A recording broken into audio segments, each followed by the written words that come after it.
like.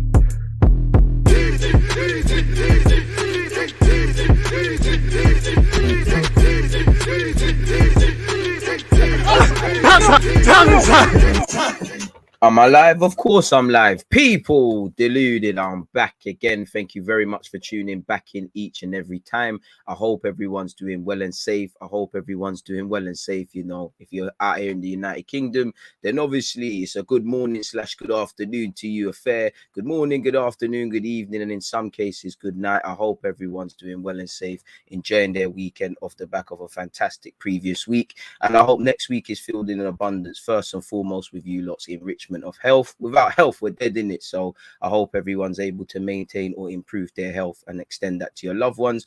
On that note as well, in relation to your goals, hopes, dreams, ambitions, aspirations, I hope you lot attain all of that. Now, weekends almost always better when Arsenal win, innit? Obviously, on the face of it, 2-1, not the most cleanest of scorelines and whatnot, but you know, while I'm disappointed there's no clean sheet, while I'm disappointed once again, you know, I think we're becoming a broken record as Arsenal fans, people, you know, in a sense of we're always complaining about the refs. And sometimes I do think, myself included, we're reaching. But, and I know no two games are the same, but again, credit where due. Shout out to Spurs. I told you, man, they're going to do, like Jay's saying, I told you lot, they're going to do something booky against City. I don't know what the football gods sprinkle on Spurs when it comes to playing City typically, but they need to do that for Arsenal. That could galvanize Spurs and all these things, but that's another talking point, more so at 10 a.m. on Twitch. But yeah, man, you know, the main talking point of that game towards this is it's hit Romero's hand. I personally feel it's getting shagged in football. Like, I feel there's a campaign against defending. I feel there needs to be a bit of common sense. Obviously, if I'm defending to try and slide and it's hit my hand, it's a bit of a shag. But how Wies's one's not a penalty and the Romero one's given, again, I don't want to keep going off on a tangent about the refereeing and things. I like that Arsenal, we soldiered through, we got the 3 points. It is what it is. But as you know, on another day, we look at probably Lacazette's missed chances. We look at these refereeing decisions and we say, yo, what's kind of going on here and all of these things. Fundamentally, we won, and we're going to get onto it again, finally, because I think Arteta's nipped it in the bud. But the biggest kind of forced talking point is the whole armband business with Xhaka. So I'm kind of happy we don't hit the like button if you haven't, people. Kind of happy we're not harping on about the referee and all of these sort of things, but again, the lack of consistency, I'd say that's the most disappointing thing of yesterday, and more so the clean sheet. I couldn't understand what was going on with that. We kind of let ourselves down. We lagged in it, like we just, you know, to go to that next level, concentration at all aspects of the game. I would say, obviously, in an ideal world, we'd have new personnel and things, but if we look at Liverpool and City, not City of yesterday, and slightly not Liverpool because they came from behind against Norwich, but typically, if them and they have the first 5, 10, 20 minutes that we had against Brentford yesterday, the result's done. You know, that's what we got to look at to go to that next level. We haven't always got to look at, typically, like yesterday, Xhaka and Smith Rowe, and it was the Odegaard show. He was in full flow. He was a joy to watch yesterday, you know, on a stream. So I'm quite jealous. If you got to see the Odegaard clinic at the Emirates yesterday, it was crazy. We just need to pattern it from the jump. On the topic of Odegaard, man, again, you lot know I was a defender of his. I think obviously at times he can still go at many levels, but at times he obviously didn't cut the business. There's been times Smith Rowe's done it, he's not done it. You know, they've done it together, like yesterday. You know, fans that said we shouldn't buy Odegaard because we got Smith Rowe, where are they now? But I think he's getting it now. I would say the first thing I would say with Odegaard now, I think he's getting the Prem. Like, you got to, I do think, and I've said it from the start, what goes against him for me is, respectfully, he's a pretty boy, you know, blonde hair, blue eyes. He doesn't fit the image of the passion and guts and glory, but he's on that. He presses well.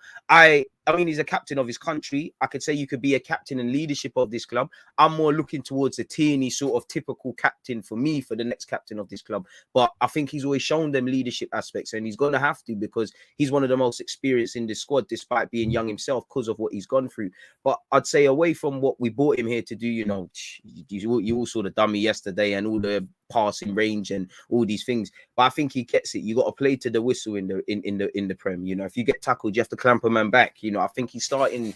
I'm not just saying this off the last game, because he's been playing all right for a while. Yesterday he did his thing. You know, he actually played well against United, apart from, you know, sliding in the box and things. Fortunately, we didn't bring him here to defend, so it's all kind of great, kind of cushy in that regard. But yeah, man, Odegaard, I'm loving it. Smith Rowe, obviously, it speaks for himself. You know, Saka got on the score sheet. Even that, you know, Saka, I got big expectations of you. You're a big boy, you know. But again, to go to that next level, bro, you got to start striking that ball 10 times more cleaner, more consistent.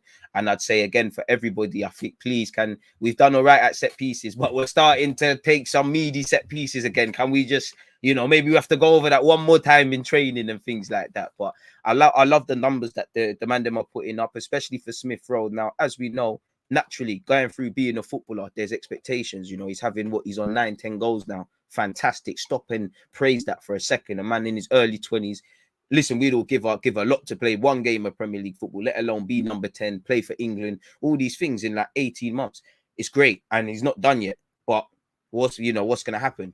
We need that next season. We need that in all comps. You know, we need more assists. We need higher tempo in the game. These are the things. If he goes through a scoring drought, you know, people are going to say what's going on. And these are things you're going to naturally go through as a footballer. Vardy, Kane, Lacazette, Aubameyang, you know, they've got Ronaldo didn't score for 6 games and it's the end of the world, according to some. These are things you can't avoid being a footballer and whatnot. But there's expectations, you know. Saka's doing his thing. Smith Rowe, I'm loving it. The numbers they're putting up, the influence, the importance. As I just said with Odegaard, obviously Martinelli, well, through a fault of his own, but in my opinion, through no fault of his own, with inconsistent refereeing, played no part yesterday. Pepe is back in the mix. You know, there's good options now. And again, by God's grace, everybody stays injured. I mean, stays injury free. I don't want everyone injured, you know. Apologies. Everyone keeps their form up and whatnot. And we're licking our lips right now, you know. The left wing looks like open season, really and truly. If I'm honest with you, it looks like open season. For me, it's Smith Rowe. Martinelli can come back in. But you've got them two now. We can't play 12 players, you know. Obviously, Pepe, I don't think he's going to start the next game necessarily, but he's come off the bench. That's progress, you know. He's actually got some minutes. Hit the like button, by the way, people. Remember, he actually plays for this club. So the attacking options are decent. You know, Xhaka and Partey, they played very well yesterday as well. You know, they did very well. Partey especially. Xhaka did his thing as well. You know, I know people are talking about the armband, but I think he played well. The only issue there is, are we going to get that against Wolves? And if we get that against Wolves, again, everyone can have a bad game. We're not talking about that, but it's the consistency of both players, and it's the consistency of them not only as individuals, but them as a pivot that is going to pay the price. And you know, we bet on that. As to whether that's good enough long term, I don't know, because I still think there's, for me, a grey area in the middle third. Like, obviously, we've settled on a back five now. Conceded a stupid goal yesterday, and while we've improved dramatically, you can't be a good defensive side with these, you know, brain farts, and that's the stage we're at. But I'd say we've found the back five. Tomiyasu to come back next game and whatnot. The attacking options, we know we need a striker, but you know, we might not have a boy at some point in the summer. We might not even have a striker, full stop. But you know, we've got the young players about doing their thing. I think there's still a grey area in the middle third, and you're not going to see the young players score more goals and do more things until you pattern that midfield. You're not going to see that defense improve. You know, that the middle third is where the battles are won and lost week in, week out, really and truly. You look at the first goal that Kulusevski scored against Spurs. Kane's dropped into midfield and popped it. Yes, it's a high line and stuff, but it's the games in midfield. Strikers win games, defense wins leagues, the midfield battles week in, week out. And I don't know whether that's levels, but in relation to the Brentford game, we did what we needed to do in it. I'm happy, you know, we got 3 points, which is the most crucial, you know, no injuries, got Tomiyasu in that to come back, Martinelli to come back in. Respect, you know, we're going to watch Wolves. Make sure you're following me on Twitch, because we're going to watch Manchester United against Leeds United, and then more or less straight after that, you've got Wolves against Leicester. So we're going to have a bit of a scouting trip there, but that's going to be a different game. And you know, Wolves are going to be onto us. You know, they've started the beef with us. Ruben Neves is in his feelings. I know somebody played a small violin, please, for him. You know, I don't know why, but footballers are killed for celebrating these days. Fans are killed for celebrating. Players are killed for celebrating. I mean, come on now, what's going on? Fair enough. And again, there is going to be a week where we don't necessarily take points, but this is why, respectfully to Brentford, these sort of teams, the form they're in, we need to win these sort of games. Respectfully to Brentford, as an Arsenal fan, again, we saw it against Everton. I can't really look at form because teams move bookie against us, but looking at our fixture list, if we was ever going to say there's a must win in the sense of we need to grab them 3 points, it was you, man. Your form's poor. You haven't won in 6-7 games. You know, you're not really scoring.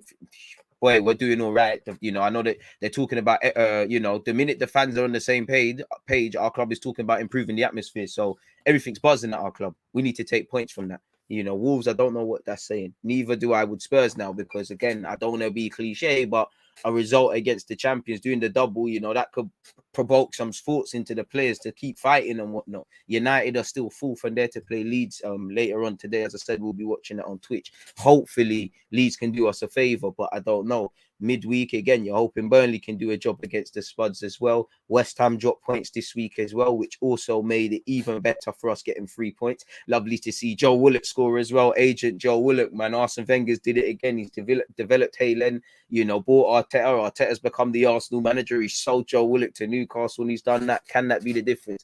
I can't lie, man. It's just a bit of a joke on a Sunday, people. But yeah, man, it's nice to get 3 points. You know, I'm disappointed. I don't want to be that guy, but I am personally disappointed about the lack of clean sheet, because I think it was there for the taking. I feel for Ramsdale as well, it's nice seeing him like being up there and doing his thing, people. And it's unfortunate. And as a team, to go to that next level as well, we've still kind of got them brain farts in us. Yes, we won and that's calm, but that could have been, you know, if we didn't, there's no ifs and buts in football. We can only deal with the facts, as I always say. But if it's 1-0, we might be looking at that brain fart that we might not just be saying, no clean sheet, no worries, you know. So we need to understand these fine margins to go to the next level and focusing. And, you know, these things, people make mistakes, you know. I'm not talking about just mistakes, but we've got these brain farts, you know. Whoever it was yesterday, whether you want to say Ramsdale, Cedric, whatever, playing people on side, you know, people are switching off, you know, everybody's made mistakes. Our midfielders have given the ball away. Some men have given away penalties. You know, some people have lost the ball at crucial moments. Certain people have not switched on throughout the season. We've still got that in our team. So that is a habit. And we've got to unlearn that, because, again, football is about the fine margins, really and truly. You know, if you follow me on Football Manager, you know, it's not real life, but we won the league by goal difference, you know, crazy. So fine margins. And again, that's even on, as much as I'm joking about that, that's even something more for us, because respectfully, you know, Kane's looking mad. He might have just had a brain fart and said, you know what? Yep, I'm Harry Kane. I found myself again. He might have wiped the dribble off his mouth and said, I'm Harry Kane, trying to get my move. He might start scoring. West Ham might start doing their thing. Ronaldo's ended his goal drought. You know, where the young G's and them man are doing their thing, but Smith Rowe and Saka are learning to score. They're not goal scorers. We don't per se have goal scorers, you know. Respectfully, Lacazette shows every week. While I appreciate the working hard off the ball and stuff, he's not that. Eddie Nketiah, again, in the cups and that, he does his thing when it's serious business, not necessarily. So my point is not to shade anyone and not critique anyone, because they did well. Everybody did well yesterday. It's like, if we can't score, we might as well not let them in the back of our net. Try do adapting, really. So, and just in terms of improvement, because in the same way, goals and assists are everything ultimately to Odegaard, Smith Rowe, Saka, Ben White, Gabriel, even Cedric, you know, Tomiyasu, and even though he's not involved, that's them man's goals and clean sheets. Not Gabriel, because he always wants to score and do things. Gabriel's different with it. But that's what it is for defenders and things. And, you know, if we want to be a good defensive side, we need to be as serious about them clean sheets as we are about scoring. You know, we're not to criticize anyone, but as a fan base and as the players, we're probably just waffling about the moves we put together, the whatnot, where we need to, in a healthy way, why didn't we get a clean sheet? Again, just to that. So the only bits of improvement I would say, just keep the high standards. Just when the game's won, you know how it is at Arsenal. The game's won, we're playing lovely football, fans are singing. Just make sure we're just remaining sensible and whatnot. Have a bit of fun, but just remain switched on, because things can change in a blink in the Premier League. So just keeping focus, maintaining high standards. You know, killing the game to go to that next level. We've got to aspire to kill teams like Brentford, what we saw in the first half, in the first 10-20, because it was open season. As the game went on in the first half, they started to be a bit more expansive, come out and that, but there was 11 men in their half, 10 men behind the ball. It was adapting, and it was always going to be that, you know, that's where it is against us. And another thing, obviously, I don't really think it can change too much with the personnel we've got, but, you know, breaking down low block, ultimately we did it, but breaking down low blocks, defensive units, we can't really do it. We can huff and puff. There's 1-2 moments and things, but at best, there's a handful of chances. And second half, when legs get tired and someone gets inspired, something happens. But We got to probably learn, but I don't think that can really be patterned without investing in the market in a number 8 or something along those lines. I don't know. Hit the like button if you haven't, people. So yeah, man, it was a good game. You know, Haaland boys, Saka and Smith Rowe showing that they're young kings and going from strength to strength, living the dream. Partey, I think he had a better game as well. You know, good game, but again, consistency. I think Xhaka was personally good. Odegaard would be my man of the match. I know Cedric might have had a part to play in the goal we conceded and glitch, but he did okay. Don't get it twisted. Tomiyasu, you know, get your little training sessions in. You're going again on Thursday, big man. You're back in that team. Tierney, Ramsdale, Ben White, Gabriel, they all did their thing. Everything worked, innit? Lacazette, it is what it is. You've just got to judge him on what it is now, innit? Like, you're going to get the link-up play. I do think I look at this on 2 ways. I don't really like praising players for working hard, chasing lost causes, doing the dark arts thing, because you should be able to do that anyways.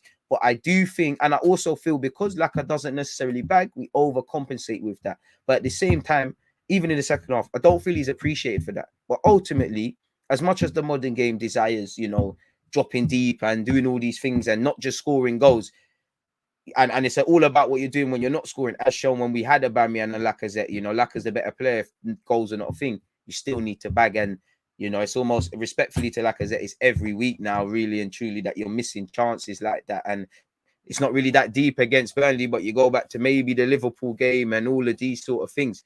It is what it is. Yeah, man, I don't know what it is with my internet, broski, but we have to maintain, man. I think it's an everyone problem. Internet and the weather and that is poor over here, but we just have to hold it up, man. Appreciative to everyone who's tuned in. Anywho, but yeah, man, ultimately it's a good game in it, but there's still a long way to go. There's still a lot of different narratives that are going to happen across the season. Like I said, it's nice that we won, West Ham drew, Spurs won. It is what it is, but it's not really of a direct consequence to us. It is because it keeps them ticking along, but you know, we didn't really drop points. You know, we can watch the United game, whatever happens shall happen.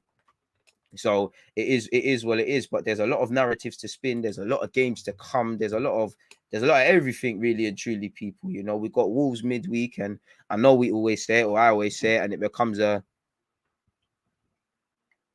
very, very cliche, but it's a cup final for me against Wolves, because them man, that's the highlight of their season. And Wolves, I'm saying that with every bit of bitterness, because I know you're aspiring for Europe, but the way you man are moving, I couldn't believe it. Like, I don't know why you lot are trying to beef us. Like, we can't even be happy about winning. We weren't even beefing you. Like, we were happy to get our first victory of the year. Like, what's going on? But that shows you teams are genuinely disappointed when they don't win. You go back to August. Remember Thomas Frank post game would have been disappointed not to play Arsenal.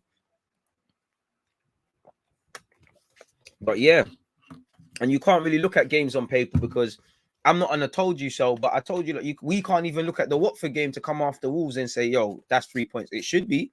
But them lot are fighting for their lives. I told you, like, them teams there at this moment in time, them St. James's Park with Newcastle, it's a brave. Them games there are going to be very tricky. And you saw Watford yesterday, they beat Villa. Now, I think when you look at the narratives around Villa, big up Gerrard, and I'm fully on the Gerrard propaganda, and you look at the results, I don't know where the truth actually is, or the real picture in relation to the foreman doing everything, people. So I don't know if it's as much of a shock that Watford beat Villa per se when you look at stuff away from the narrative.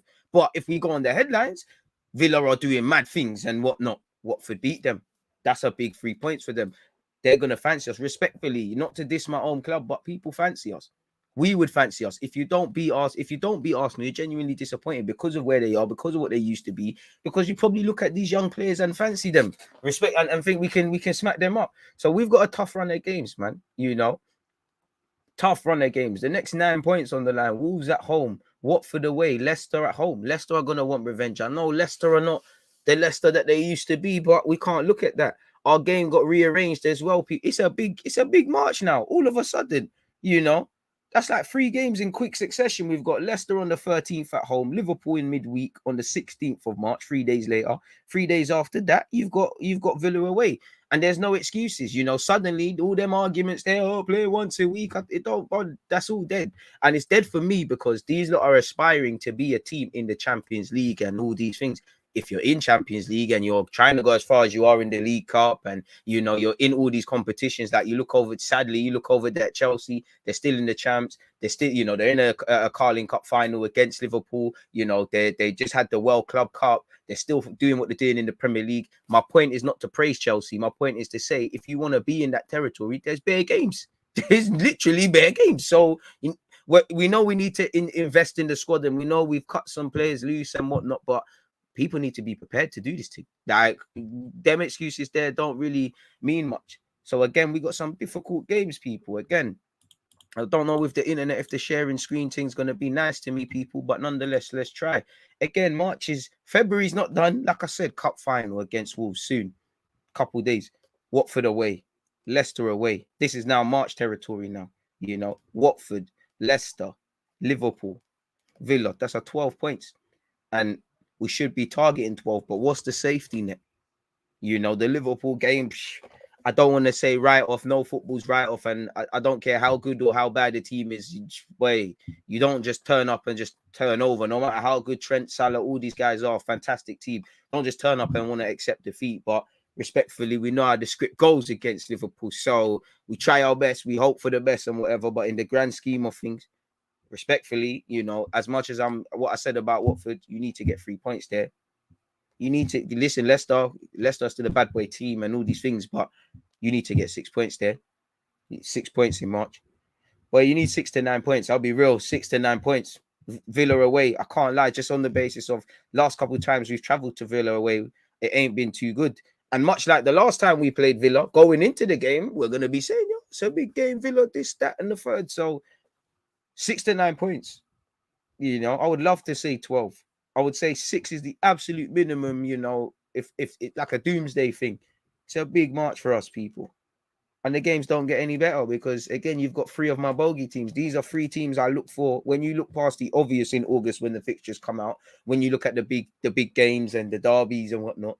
These are 3 teams. I'll be real, I hate playing against them. I hate playing against Palace, Brighton, and Southampton. I hate it. You know, Southampton at home was one of the most easiest Southampton rides we've been given. You look at their recent form and the results they've been pulling off. Now, again, a week's a long time in football. We are in February, March the 16th, which is 3 days after my birthday, people. April the 13th, put it in your calendars. I'm accepting all sorts of presents. But the sentiment could be different. But regardless, I'm shook. St. Mary's especially, you know, St. Mary's, you know, these were all, well, 2 of these games were difficult. You know, Crystal Palace away is always a tale of 2 halves, and hopefully Pepe saves us them times there. We messed up at home. You know, we've dropped points a couple of seasons now to Palace. Brighton home and away. We know how Mupé is and these sort of things. Then you've got Southampton. The games don't get any easier because, again, that's a 6 point on the best of days. United is a 12-pointer, you know, and you've got West Ham, where if everyone's in an ideal world, not for me or whatever, but if everyone's still kind of in this territory, these are where you got to try to eliminate opponents on some Squid Game thing. And then, mate, it's self-explanatory. You just got to get the job done. You know, you've just got to get the job done. I'll be real, I'm scared of St. Mary's. Well, Leeds are a tricky team to play against anyways, and I want revenge against Everton, you know. And I just want us to learn a lot of these games I'm looking at.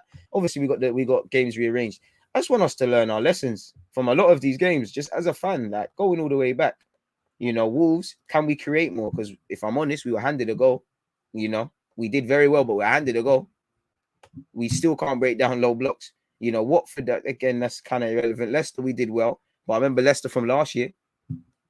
You know, Liverpool, self-explanatory, man. We was good for 20 minutes in the last game. 22nd minute, Xhaka scored, man, crumbled. Villa away, it's just been terrible. Palace at home in the last fixture. You know what you need to do. Don't lose the ball in midfield. Don't switch off. Brighton, be in it from the start. Brighton got smacked 3-0 against Burnley. It's not going to be that Brighton when we play them. Southampton, St. Mary's is difficult. United, again, if you hold on to your leads, switch on defensively, follow runners.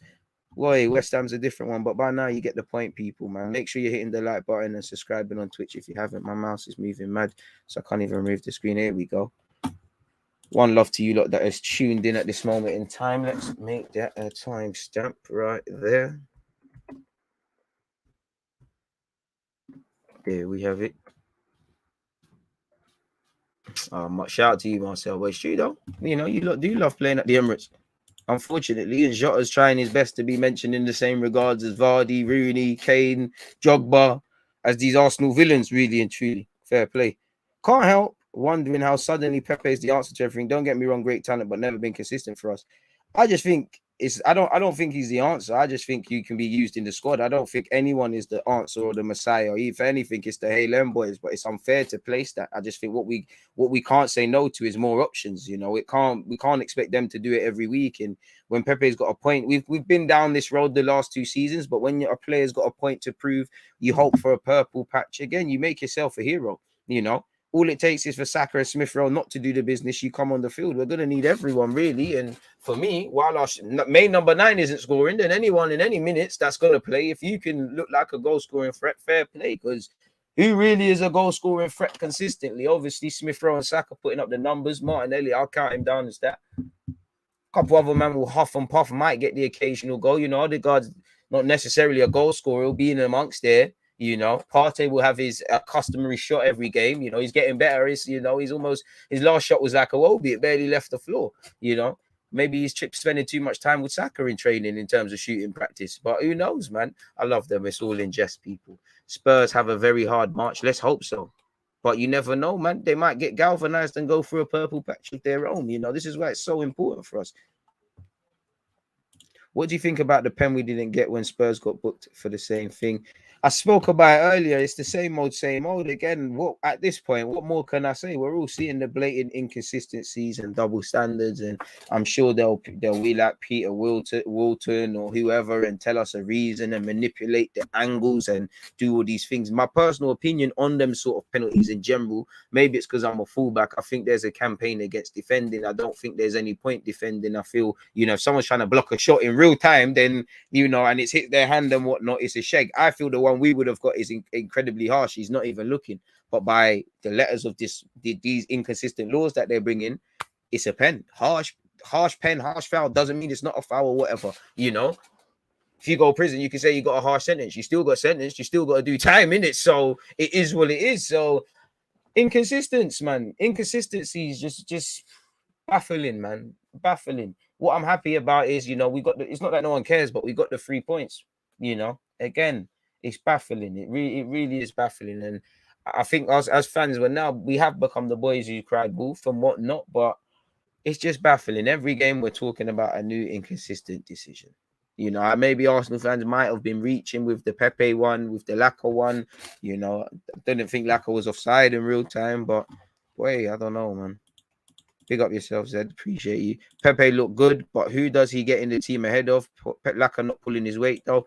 That's the thing. I mean, for me, it's about, at this point in time, I'm not saying you can't try things, but we found some sort of balance, you know, with the need for free. Fans can't have it both ways. They can't scream Pepe false 9 and then obviously if it's not working, change things, and then you play him and then it doesn't bang. You know, you're going to need it time to gel and for him to do certain things, whether he's played there or not. I think when you look at his previous heat map in the number 9 role, he's pulling into the areas he's into anyways. So I can understand, for as poor as Lacazette might be in terms of output, the balance he kind of gives you. And like I said at the start, it's not that it's accepting, so please don't take my words literally, but it's like when you kind of accept that he's not going to be clinical, there's going to be these frustrating moments, but with that, you know, he's going to chase, not that you should be praised for these, but chase lost causes, you know, general play, link up and all these things. I think that right now is what we kind of need. If it's not broke, don't kind of fix it. When we're not in the best of form and things are not working well, then try new things. And like you said, who does he get ahead of, you know? If Saka's form was toilet at this moment in time, then maybe you could look at that. The same goes with a Martinelli or Smith Rowe or whoever. But right now, it's a squad thing. You just have to take your minutes. Unfortunately, we're not in no cups.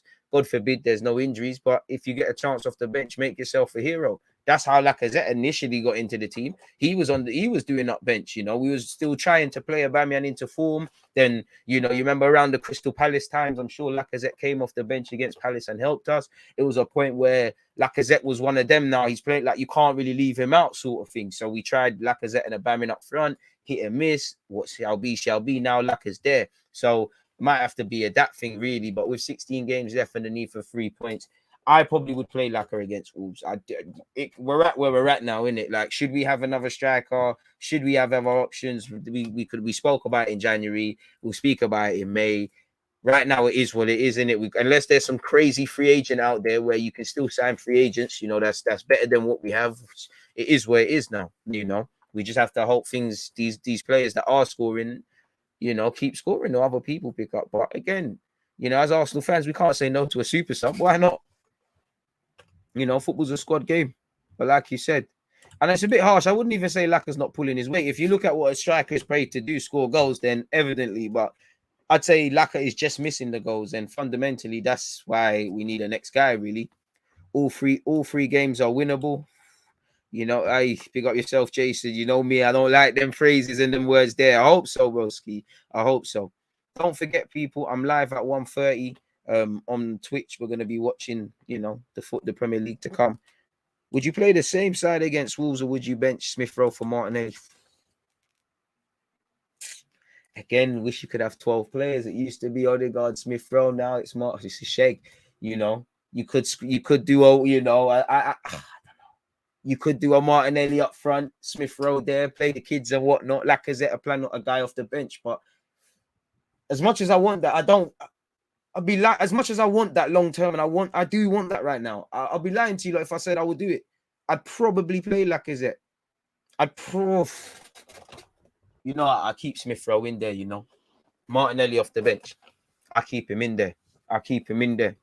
Just because Boyers want, or your spot's there on merit. You earned it. You've been chomping at the bit to start. You kind of was done dirty when you was dropped anyways, because you got your little injury, and you've still been our top goal scorer, and you was our super sub at times and whatnot. Again, I think I'll keep Smith Rowe in there, but then again, with what and Smith Rowe does stay quite wide. He linked up very well in wide areas in the pockets with Tierney.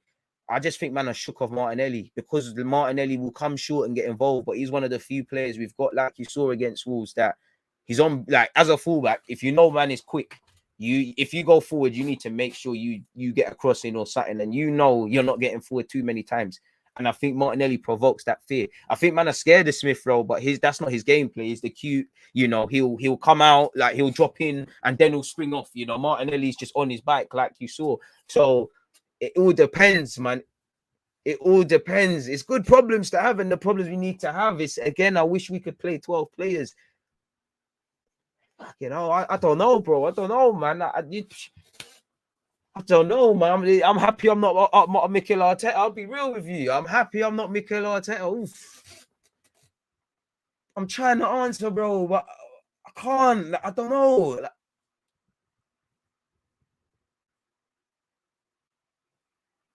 Maybe it comes down to how good Smith Rowe. Oh, but then again, Martinelli defensively, with all of that, he gives you something. And then because Martinelli is like, when he clocks the thing, it's like if Lacazette drops, he tries to do the last man thing.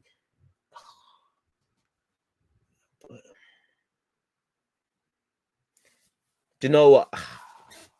I want to say, Odegaard, why couldn't your form be good, man? So I could say at least just that. I can't even get onto Odegaard as much. Not that I want that. And obviously, I'm not screaming that Odegaard 8 next to Partey. I'm thinking about Nelson Semedo, though. It's like, you know what? Maybe lean towards Martinelli, But I wish we could play 12 players, just because Semedo might be discouraged from flying forward a bit, because Smith Rowe goes in the pockets. But saying that, I think Smith Rowe's got to start, man. I don't know, man. I don't know. We might have to take that one day to a vote or something, man. I don't know. I don't know, man.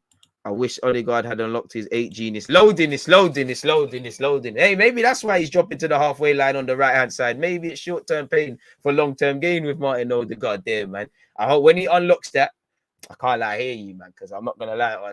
You can't sit him down and show him them David Silva videos, when David Silva kind of became like the pensioner version of himself, and he said, I'm just going to be you lot chaperone. I passed the mantelpiece. I know maybe Odegaard's too young for that, but please, man, like if he could just slide in that 8 row and be like a new side, can't we just sit him down and show him Santi Cazorla videos and tapes and all these sort of things? Like, at this moment in time, you might have to get Coquelin to chat to Partey, man, about how to do this 6 thing. But I don't know, man. It's crazy. I don't know. It's good. It's a good problem. Wish I could play 12 players. I don't know, man. LACA is so bad. I think that's horrible. Gunners were excellent yesterday. Ooh, excellent's terrible. A bit overdoing it, but it's good. Big up Deluded. 3 penalty shouts, 0 pens given. Refs out to get us. I think we've got one Stonewall. one stone wall. The LACA thing, the Pepe one, I've seen the Pepe one given. The handball, I don't understand. Like, it's a harsh one for me, but a harsh one doesn't mean it isn't one. And we've seen that happen against us. You know, it's gonna have it. We saw it in the Spurs game. I don't. Bro, LACA needs to come out the lineup for a second. It's true, but he's our captain. He's one of the most experienced. Sometimes he's an outlet. As much as I want all the young players to play, man, football's not really romantic like that. I hear you, though, because he's not going to be here next season, at least from just going, unless we hear there's a new deal or something. I don't know, man. On one hand, if it's not broke, don't fix it, fools, man. I want to see Arteta stop the madness of replacing LACA with Eddie. It's not effective. It's replacing a tired horse with a lame horse. Try something else. Charlie's not mixing his words today, innit? Flipping hell. I think Gabby for Lacazette, realistically, what LACA does, Martinelli can't. Both have great work rate, press lows, tenacious. However, Martinelli has more of a goal threat and is a lot quicker. I hear that, but then maybe with that being said, then we're gonna have to overcompensate with Lacazette, because right now Martinelli is not as, to be fair. Even I agree with everything you said. Martinelli's IQ consistently isn't as sharp as Lacazette's. Let's be real. Let's be real. You know, in terms of what we need across 90 minutes, Martinelli's not going to be that cute. You know, Arteta just the other day was saying, yo, he's finally understanding I can't do everything at 100 miles per hour. Remember, this guy's still learning ball himself, and he's learned that. You know, Martinelli's very courageous, chase lost causes and stuff, but he's kind of calmed it down. I think LACA gives you a bit more. It's meaty. LACA's thing's a lot more meaty, but yeah, it does a thing, man. I hear you, though. I hear you. You could always bring LACA on. But then again, Martinelli, for me, is more effective off the bench than LACA. If I'm trying to see out the game, then I hear that. But I don't know, man. I think Martinelli might say, you know, I don't know, man. I'm happy I'm not Arteta. Whoever's performing the most in training, I'm benching Smith Rowe for Gabby or Pepe. I ain't seen the Pepe shouts. Pepe on the left. Pepe Saka. I hear it, but Smith Rowe starts for me, earned it with his performance. Maybe Martinelli up top if he's ready for that. I agree. Smith Rowe stays in, and on the basis at home, Wolves will be deeper. Start with LACA and Gabs off the bench, though, as the Reds he needs to learn. To be fair with you, that's a good point, Dale. You know, if it's going to be that same compact sort of game, you know, Odegaard and Smith Rowe, you need these players in the pockets. Martinelli can do it, but that's not where he's more devastating. I hear you. And then as the game starts to open up, much like yesterday and tired legs and stuff, Martinelli comes on, you know, as a defender, chasing a game. If we was a goal up, bringing Martinelli on, you don't want to get in a foot race with them sort of man. Smack the like button if you have not done such already. As usual, appreciative to everybody who is here with man right now, people. So yeah, man, it is what it is. Xhaka gets praised for being basic these days. It's crazy how low the bars. To be fair, the bars on the floor for a lot of players. Like Tommy Asu's my guy, but it weren't exactly a high bar coming into this thing. You know, they said, oh, it weren't a high bar. Tierney coming, it weren't a high bar. Ramsdale, he just had to show he could catch a ball. It weren't a high bar. Lacazette even, you know. I know people are vexed about the goal scoring, but just the other day, man, I'm talking about new deals and that, you know, and it's not any different Lacazette. The narrative's starting to change and stuff, but he's not doing anything too different. He's still missing chances. He's still linking up play. Still, you know, doing the dirty work that he does and gets praised for, rightly so. You know, the bar's on the floor, really and truly. You know, let's be real. £52 million, we're talking about work rate, where I'm not been knocking Lacazette. It's, you know, that should be a given, really. You know, the bar's on the floor for a lot of things at this football club, really, you know, which as much as being devil's advocate, shout out to us for playing well against City. But, you know, man, you would have thought we would have won. Based on the Mighty Ducks thing that was coming up from Arsenal fans, you would have thought, you know, we would have won. While it was courageous and all these things, boy, yeah, boy, so not to praise them, the scum down the lane, but boy, praising the defeat or actually walking away with the 3 points. I wonder, I know what I would like. Like I said, them football gods, when it comes to playing City, need to sprinkle that sort of stuff on us. You know, Pep's deep.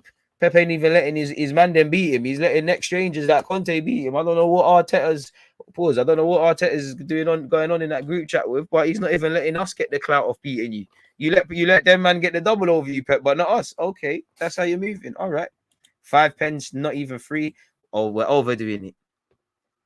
Deluded. I don't understand the Pepe love. No way he replaced anyone, even LACA.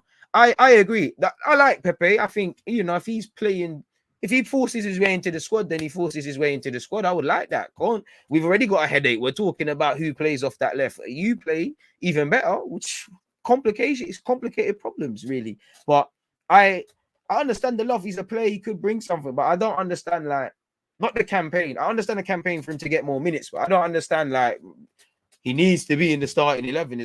If guys' forms were on the floor, then I'd understand it. But Saka's going to give you more across 90 minutes, and Saka plays.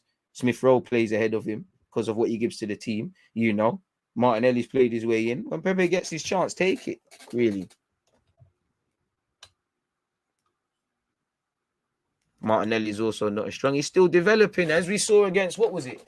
I don't think it was last season when we played West Brom, where he had a good game, but he played through the middle. He played against Semi Ajayi and Kyle Bartley, you know, and he struggled with that aspect. Sometimes you need him to get that experience. You know, we can't expect him to play as a false nine or whatever without having them struggled days. It's much like expecting a young defender to become good without getting terrorized by a striker. It's just not going to bang, is it? But yeah, and I don't think fans can have it both ways. They can't campaign for him to play and Pepe to play and then talk about the team's not balanced and why are we changing things. You know, as much as I feel fans have a right to be upset about a lot of things, I think we like to have our cake and eat it, you know, a bit like Maddison in the summer. You can't, you know, certain people that would have said we showed no ambition buying Maddison for 70-odd million would have said we recklessly spent and things. Honestly, I tried Smith Rowe up top in a false nine with Martinelli on the left. We played 4-3-3 yesterday and we didn't look too bad. I'm not sure if I want to do that against the experienced Wolves, though, because I'm not sure I want to do it against Wolves, man. VAR's inconsistency is what is getting to us Arsenal fans. Pen calls seem to be consistently going against us and seem to go the other way in another match. Bro, been knowing that. I think Odegaard is underrated. Yesterday was outstanding. I've been screaming at people, have been praising competence because we're not used to it, bro. We're not used to it. As much as Tomiyasu's a good player, me as a Sunday league fullback, bro, Tomiyasu, boy, you know when Torreira came, them times there, we never even, well, arguably, I don't know if it's changed, but we never had 30 midfielders. Torreira could breathe and be like, bro, no one in the Premier midfield breathes like that, you know. South American tenacity, propaganda piece. The minute Guendouzi showed me some heart, obviously it went the wrong way, gassing it. As much as I love Odegaard just had to show me for me personally as a Wenger baby, he just had to show me his left footage, you know. He just had to show me a pass around the corner. I'm like, yep, okay, here we go. I'm here. I've arrived. So, and I can't blame us. It's the clubs, in it. When you're starved of something, every meal looks good. Somewhere you would eat pork as well if you're in the jungle and that, you know, it's crazy. Like, we've been starved, man. We've been starved of basic competencies. Like, even me, I love Arteta, but one thing I like about you this season, that you're playing the same centre halves. You know, obviously there were certain factors for this, but you're playing the same team. People are playing in the same roles. Relationships are being built, and fundamentally, we're looking a bit better across certain aspects. I think Odegaard was wavy yesterday, man of the match for me. You know, obviously to the next level. I want to see you do that in the big games as well. Not that I haven't seen that, but I just feel not that I feel Odegaard's the one to build a team around. I just feel Odegaard, Smith Rowe. Just generally now, Odegaard, Smith Rowe, Saka, all these guys. If we just get a number 8, 2 number 8s, one to be like developing in the future and all that stuff, and one now, these men could play so much better, you know. Again, read between the lines. You know, you don't see Odegaard on the halfway line half the time in the games, and for all the flicks and feints and stuff, it's wavy. But when do you see the best stuff from Odegaard? When did you see him licking the free kick? When do you see these round the corner passes? Common sense, it's not a rocket science. When he's next to their goal, innit, people, on the edge of their semicircle. Why is he there? Because the ball's getting further forward. No coincidence. These players look more dangerous when they're in the final third. It all comes back down to that midfield. And especially because all our players are kind of similar. They all want to go short. You know, Martinelli kind of has to do that because of how we play and that and variety to his game. He's probably the only one I would say is on just running in behind if you could. Like Aubameyang was previously one of them as well. Like would say, all right, cool, I'm not really here for the tiki-taka stuff. Pop it around the corner, let me do a thing. You know, it's brazy. Odegaard, when he's pressing, the pressing highlights there next to them man's there. You know, literally, I don't like Odegaard I like him in our half. I don't like him in our box. As much as I like Odegaard, I'm still onto you about United away, man, because I love you. But why did you do that? Why did you slide? It's all love to Odegaard. But he was wavy yesterday, man of the match for me. If we don't finish top 6, should Arteta get the clip? Well, it's a question only Arsenal could answer. I wouldn't pitchfork a guy out But if you left, then I wouldn't say I'd be upset or anything, because I think if it's anything below top 6, then there is a conversation to be had, because on one hand, I don't want to just praise the doing the basics, really and truly. I would have taken 70 million for Odegaard over 70 million for Maddison. I'm just happy we got him for 30, man. I would have been happy with Maddison. Smith Rowe starts next game for me. Can't blame you, cannot blame you, He starts for a lot of people. It's good problems to have. Fans want it both ways. You can't talk about depth in a squad and then cry when one guy's not in or this guy's not been playing, As much as I feel Ainsley could have just got more minutes, much like Pepe, like just been like just about a bit more, not necessarily starting, we needed to get 3 points. If you're real with yourself, in Arsenal's strongest 11, if we're naming a must-win game, no one is playing Ainsley Maitland-Niles centre mid. Let's be real. He does his thing. He's a squad player. I hope he develops and stuff, and I think fans want it both ways. You can't say, oh, Tavares is unfair for Tini and this guy and that guy. Fans were ready to off-pump for Marie, I never forgive certain fans for saying Marie's better than Gabriel. And that one's there just coming from the heart, man. I can't lie, because Gabriel's my guy, and I couldn't believe the blasphemy I was seeing. I'm a Pepe fan, but Arteta is freezing him out.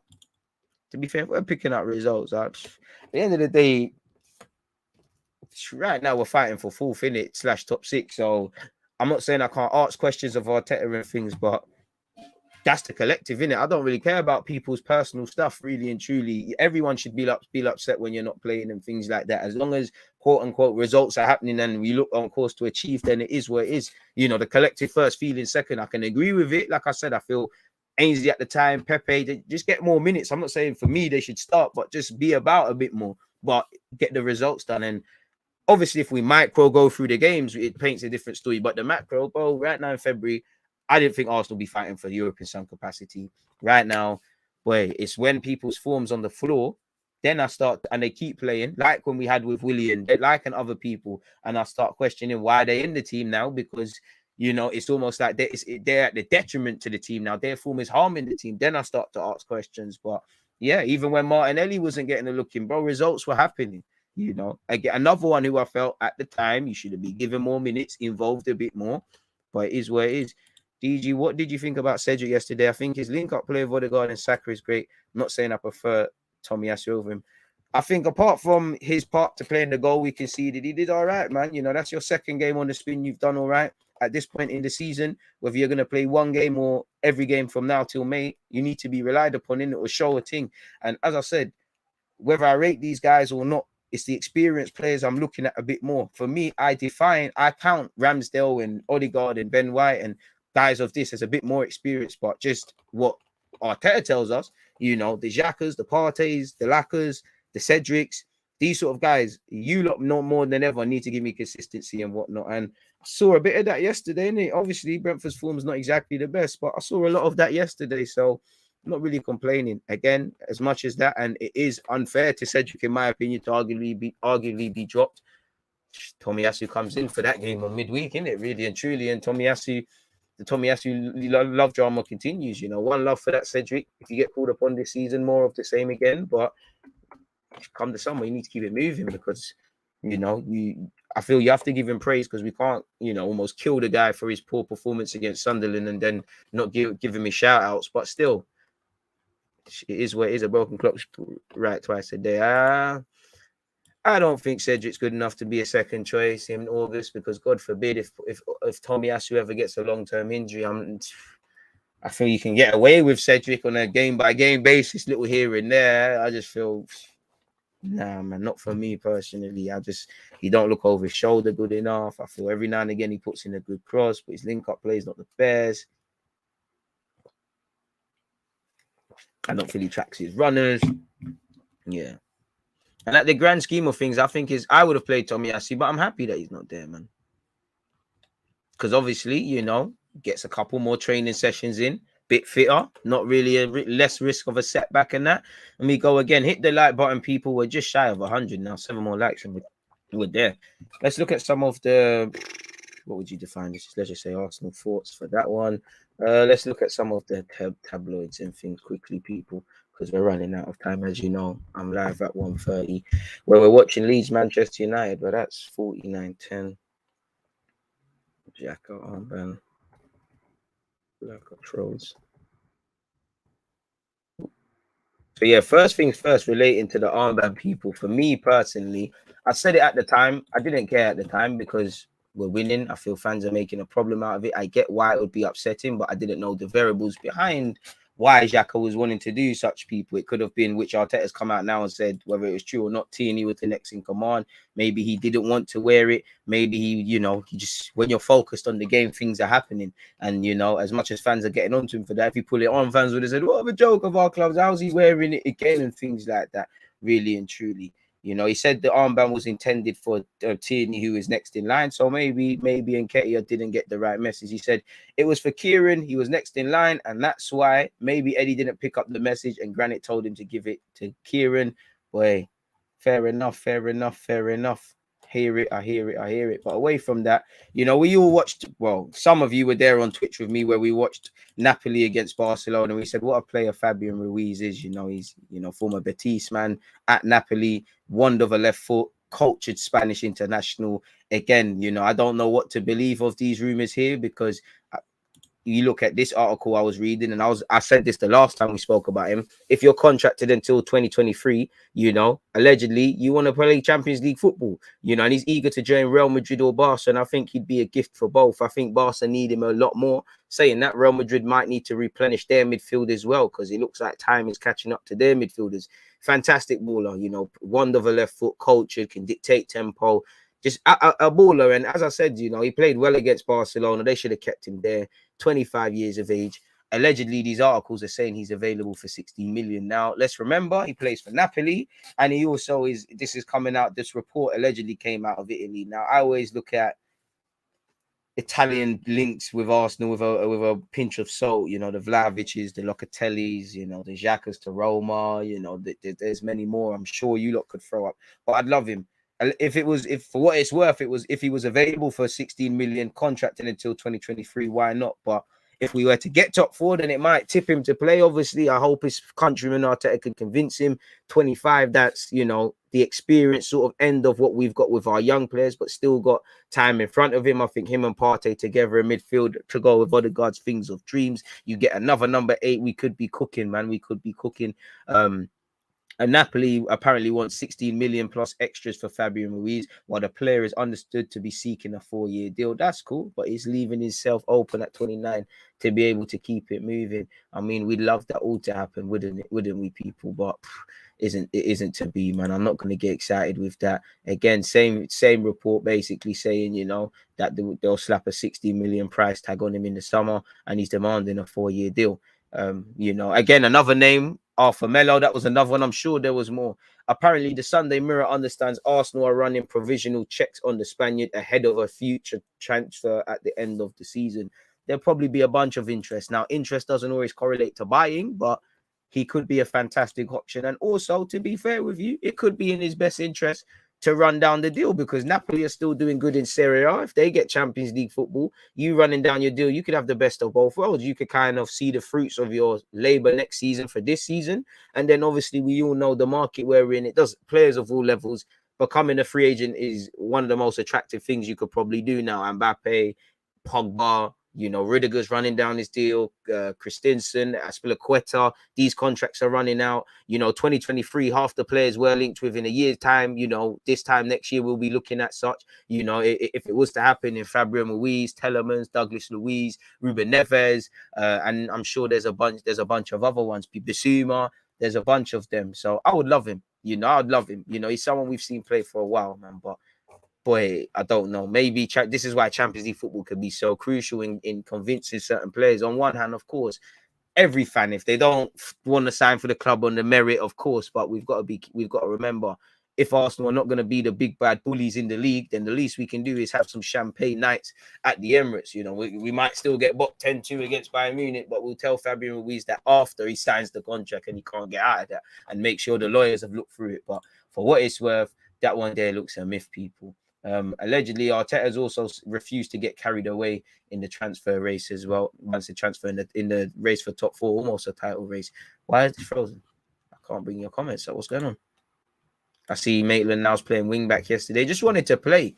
Clearly, I don't know. Maybe we put all them right backs up for sale when Cedric never got offers, but maybe Cedric's the happiest to kind of be a sideman, You know, Chambers, his contract made it viable to let him go, and Ainsley wants to play. And I don't think it's not that Arteta don't rate him. I just don't think Arteta rates you like that. And I can't say you're wrong, because I don't think, from what I'm seeing, beyond being a squad player or doing something superb, like it's gonna run for you here, really and truly. I'm sure I just think he needed to play. I would have liked Ainsley as a backup right back, but it is what it is with him, man. How many times are you gonna get chances?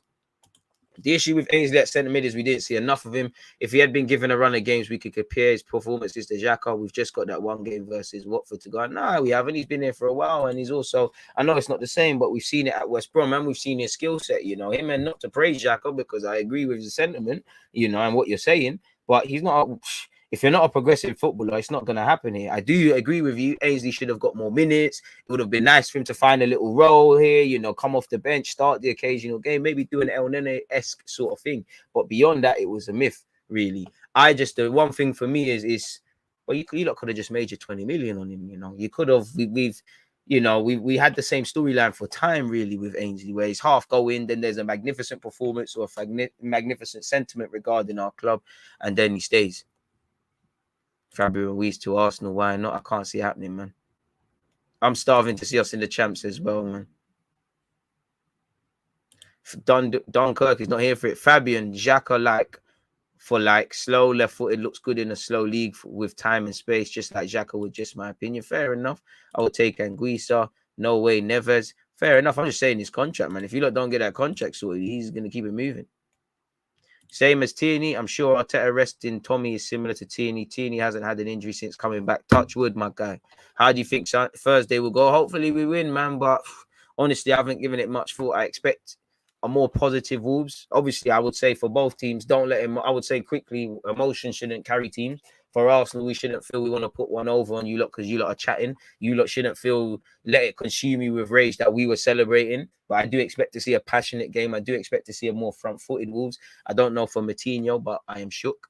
So we're going to have to see what's going on there. It is what it is in that regards, man. Milinkovic-Savic would be calm, but seems like them man there, they're always linked with the club and just never quite get to signing, really and truly, if I'm completely honest with you. Like it just never ever happens. So we're gonna have to see. Should we see what Mikel Arteta has said about the game, people? Let's actually read this quickly. Arteta on the win, top four, patience, and more. On the importance of Bukayo Saka and Smith Rowe.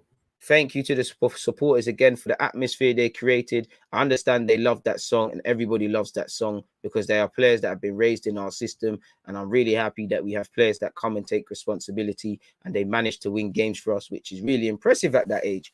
And if he was concerned about us breaking through, I think we played really well and we created so many chances and shots, and the attempts on goal in the first half, but we didn't score the goal. And in the Premier League, you have to put those chances away if you want to win. But I think we came back in the second half again, and that's true. But again, he's right on that, and we're really convincing and scored the goal. And then it was a matter of scoring the second goal to kill the game. Once we had done that, I think it was a shame that we conceded the goal. But overall, we should be happy with that result and performance. Fact, on if top four is in our hands, it's not. You know, we keep fighting. It's in our hands to be in a fight. We're not fourth. We're not in pole position. It's a long way to go, but we are a little bit closer today because we have won our game, and that's what we have to do. You can see with the results how tough it is to win this league. We have to go again on Thursday. We need to prepare really well against Wolves. It's going to be a difficult match, and we need to perform well to win and play better and better and better. That's the aim. On our form since Christmas, Mikel said, we want to win every game, as I said before, and obviously that's in the back of something that we want to try to get a big purpose to the season, and that's certainly one of them. But we know that we cannot look too far ahead. Things change very, very quickly. It's really difficult to win matches in this league, and we have to focus on tomorrow, train well, review the match, and go again and prepare well against Wolves. So, yeah, man, obviously he spoke on there being a revenge factor in the game as well, and that obviously played a part, people. Big up yourself, Josh. Next season, I mean, let's just take it slow with Norton Cuffy. Let's just let him develop. I would love him to get an opportunity at Arsenal next season, but let's just let him chill out there, man. City bottled it, managing to bottle it against Wolves. Walker and Cancelo were shocking. Cancelo was shocking defensively, I felt, and Walker, they were just springing that high line. I think the whole back four from City and maybe Edison as well, really. On the mood in the camp, I think I said it when we played Norwich here.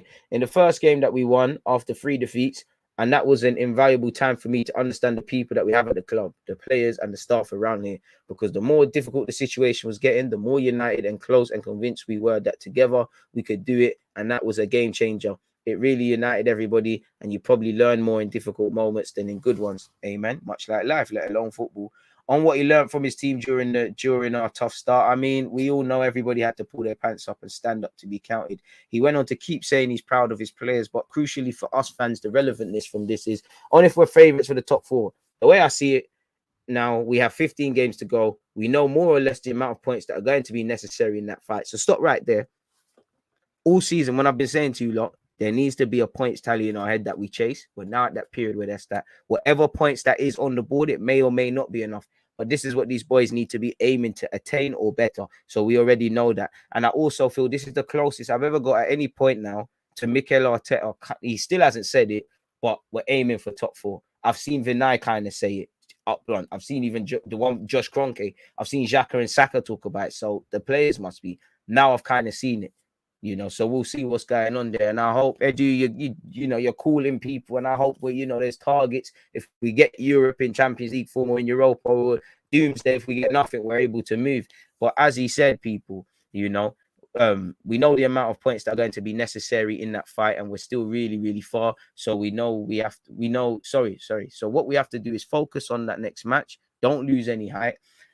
And this changes very quickly. I can't really see. I'm zooming. Sorry, people. So what we have to do is focus on the next match. Don't lose any height. And this changes very quickly. And we will have a lot of turnarounds. I'm sure about that. You see it every week. And we have to maintain everybody fit. That's going to be really important because we are a really short squad at the moment. Some of it self-inflicted, really. Maintain everybody fit. Maintain everybody with the right belief. And standards have to rise even more because we have to play better to win matches. Facts. Can't disagree with that. Shout out to the gaffer for that one, man. What else have we seen here? We've seen that. I mean, so shout out Cedric and that. Shout out Smith Rowe. But what have you said? Well, you've just gone on to say we're together. And we know we're together. Everybody keeps saying that. And you need to be together at these moments, man. No worries, DG. I always have to zoom in too, bro. Man, I needed it, man. He can develop. But let's just let the guys develop in peace, man.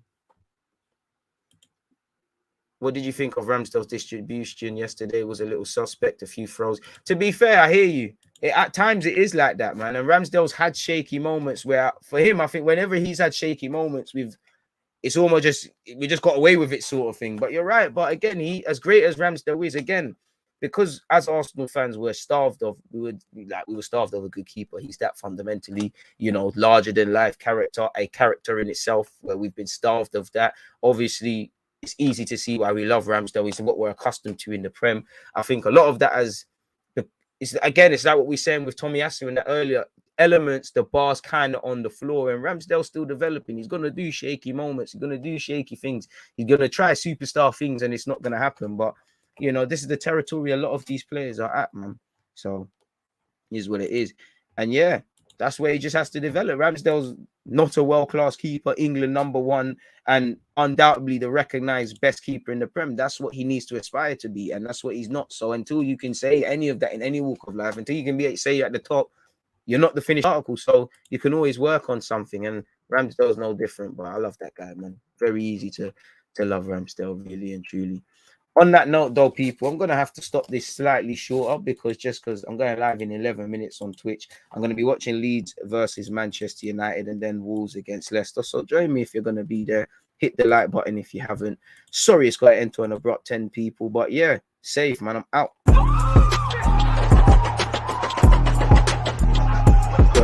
Always that active defending. I think